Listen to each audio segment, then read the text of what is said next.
Big boss में चले जाते हैं तो आप ना जितना काम कर रहे हो तो उतना खत्म हो जाता है। बिग बॉस का ऑफर थोड़ा सा डर ही लगता है। कई बार दोस्त बन के दुश्मनी निभाते हैं।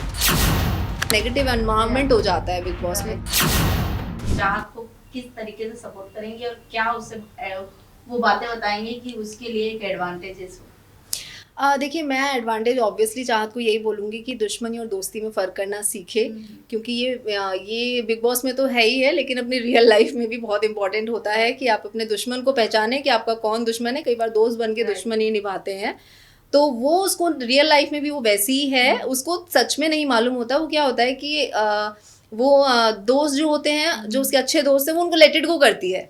मतलब वो होता है ना कि ये हम लोग का नेचुरल बिहेवियर होता है कि जो हमारे पास हैं हम उनकी वैल्यू नहीं करते, लेकिन जो हमारे ऑपोजिट है, जो हमें पसंद भी नहीं करते हैं, जिनसे हमें लेना देना नहीं है, वो उनमें एफर्ट लगाते हैं कि ये भाई हमारे पास आ जाए या हमारा इनके साथ एक बॉन्ड बन जाए। तो मैं अगर जाऊंगी तो मैं उसको यही बताऊंगी कि भाई तुम अगर अपना दुश्मनी और दोस्ती में डिफरेंस करना सीखो, और जहाँ पे आपका इनपुट देना है वहाँ दो, फालतू में नहीं देना चाहिए। तो अनुपमा, आपका शो भी चल रहा है, क्या कुछ कहना चाहेंगे शो के रिलेटेड? अगर इन केसेस आपको बिग बॉस का ऑफर मिलता है तो कितनी तैयारी और कितनी एक्साइटमेंट के साथ जाएंगे? अब मुझे तो बिग बॉस का ऑफर थोड़ा सा डर ही लगता है। क्योंकि हम लोगों ने इतना कुछ सुन लिया होता है, और मतलब मैंने अभी जितने भी, मतलब पहले शुरू में एक एक्साइटमेंट होती है, बिग बॉस में जाना है, एक अलग ही हाइप है, अलग ही एक स्टारडम होता है। बट जैसे जैसे मैं जाती हूँ, जैसे जैसे फ्रेंड सर्कल से मिलते हैं, अभी हमारे कितने सारे फ्रेंड्स को बिग बॉस का ऑफर आया था, तो एक थोड़ा सा डर भी बैठ जाता है। क्योंकि लोग बोलते भी हैं कि जब बिग बॉस में चले जाते हैं तो आप ना जितना काम कर रहे हो तो उतना खत्म हो जाता है, आपका एक एंड हो जाता है। मतलब मैं ऐसे होगी क्या? फिर तो सोचना पड़ेगा। मैंने बोला फिर तो मैं तब जाऊंगी जब शायद मैं 50 साल की हो जाऊंगी। तो मुझे लगेगा अब कुछ नहीं हो रहा, चलो बिग बॉस में चलते हैं। तो मुझे लगता है तब के लिए एक रखना चाहिए। और अब इतना मेरे को बिग बॉस को लेके रहा नहीं है कि मैं एक जाऊं। अगर मैं गई भी तो एक घूम घाम के वाली सिचुएशन होती है ना, वैसे करके मे बी मैं आ जाऊं, वो वाली है। लेकिन हाँ, मतलब बिग बॉस का एक अलग पहले के टाइम पे बहुत था, क्योंकि अब इतना सीजन निकल गए हैं और फर्स्ट सीजन से इतना, तो एक देख के ना लोग थोड़ा सा हो गए। लेकिन आज भी वही ऑडियंस है, बहुत बड़ी बात है। मतलब एक यही शो है जो अभी तक इतना चल रहा है। क्योंकि कल मैं वैसे लाइव देखती नहीं हूँ, तो मैंने जस्ट लाइव चलाया ही था, तो उसमें 7 करोड़ के आसपास का व्यू दिखा रहा था। तो कितनी बड़ी बात है। मतलब आज के टाइम में इतना शो चलना, और लोग इतना, मतलब वो थोड़ा सा होता है ना, नेगेटिव एनवायरनमेंट हो जाता है बिग बॉस में। तो हम तो 1 घंटा नहीं देख पाते हैं, तो फिर वहां रह के कैसे झेलेंगे? अपने शो के बारे में कुछ बताइए, कुछ रीत देश के ऐसे भी। कुछ रीत में ऑब्वियसली अभी हम लोग का शो खत्म हो गया है, और बहुत अच्छा रहा है, इतना जनता ने प्यार दिया है। जो नैनी कैरेक्टर था, मुझे सबसे इम्पोर्टेंट बात लगती है कि मैंने जैसे नथ किया था, तो वो चाहे 1 साल चला हो, लेकिन ये मैंने 3 महीने किया, लेकिन उतनी ही पॉपुलैरिटी, उतना ही प्यार जनता का मुझे मिला है। तो मेरे जो थोड़ा दिल के करीब भी मैं जिसको बोल सकती हूँ, वो मेरा कुछ रीत रहा है। मतलब ऐसा नहीं होता कि आपका जब बहुत लंबा शो चलेगा वही आपके करीब होगा, वो एक अलग साइड है, वो है, लेकिन उतना क्लोज नहीं है जितना, मतलब कुछ रीत अलग है। मतलब थोड़ा सा जैसी मैं हूँ वैसा ही एक मतलब जैसे होता है ना 23-24 साल की लड़की का कैरेक्टर, वैसी बबली, वैसी ना नेगेटिव है ना ही पूरा वो ग्रे भी नहीं है। तो वो जैसे मेरा लुक देखेंगे उसमें बहुत ही प्यारा लुक दिया हुआ है। तो मतलब जेडी सर का शो था वो, तो ऑब्वियसली जेडी सर ने बहुत ही सोच कर, और जब मैं शो में आई भी थी तो उन्होंने खूब एफर्ट डाले कि अनुपमा को ये शो समझ में आ रहा है कि नहीं, क्योंकि एक एक कैरेक्टर को वो चीज़ें समझाना।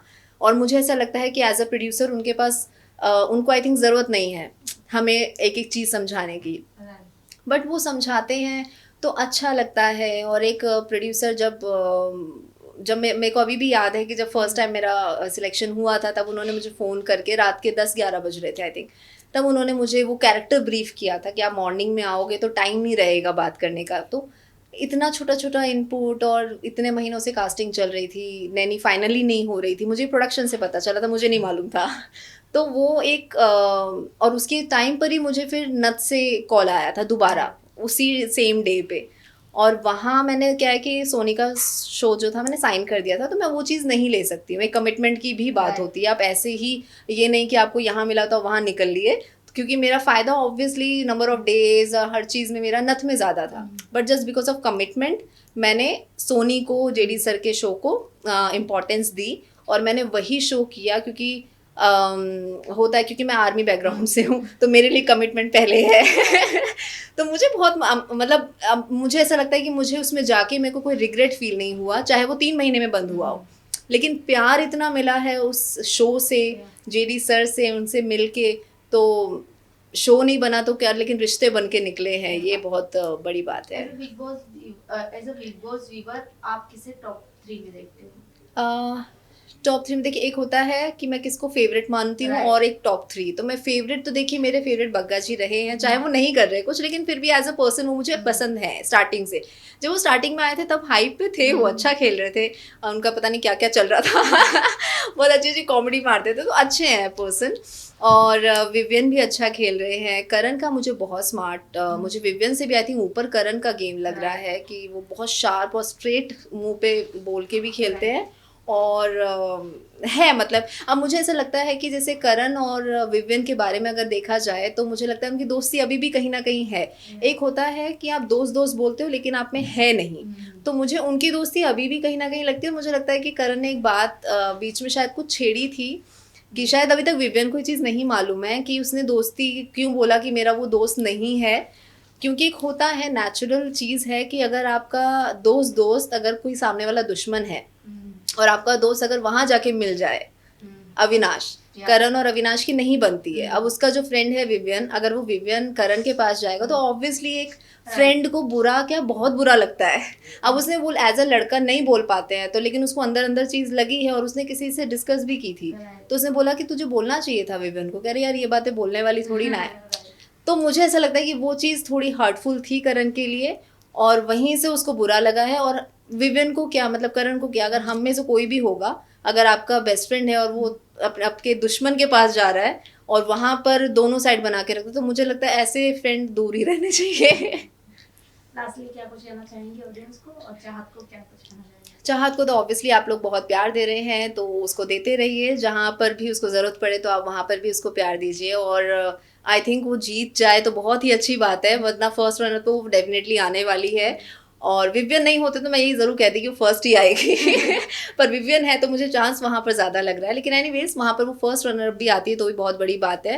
तो आप उसको ढेर सारा प्यार दीजिए, और आप हमेशा मुझे as a Anupama, as a Kalavati, Naini, मतलब बहुत मोहिनी, पता नहीं कहाँ कहाँ कितने नाम हैं जो आप लोगों ने मुझे बहुत सारा प्यार दिया है, और आप हमेशा मेरी फैमिली की तरह रहे हैं, तो ऐसा ही बनाए रहें। और जब नया शो आएगा तो आप सबको पता चलेगा। तो thank you so much. Thank you